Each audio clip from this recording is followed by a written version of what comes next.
Dr. James Mitchell developed an interrogation program for the CIA and personally interrogated the mastermind behind the 9/11 attacks, known as KSM.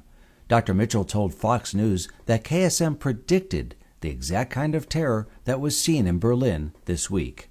What he said to me was that our civil liberties and our openness and our willingness to be responsive to other people's cultures were actually gifts from his God, that they were weaknesses and flaws that he had put into, his God, Allah, had put into the American culture so that we could be defeated. He said that the easiest way to do that, in spite of the fact that Al-Qaeda dreamed of these big, huge, catastrophic attacks, that wasn't particularly practical.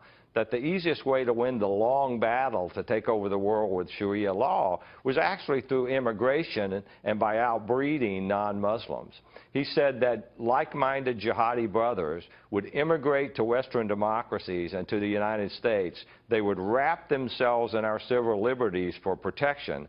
They would support themselves in our welfare systems while they spread their jihadi message.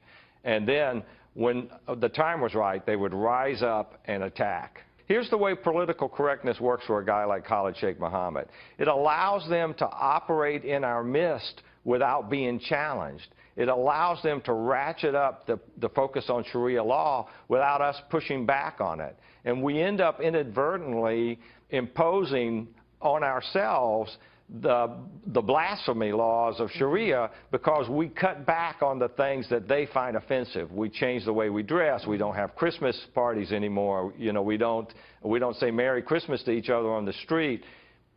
You know, women have to wear headgear. They set up these enclaves, and out of these enclaves, they try to impose Sharia on those people who come into them. We simply have to not let that happen. All right, Dr. James Mitchell, thank you for joining us tonight.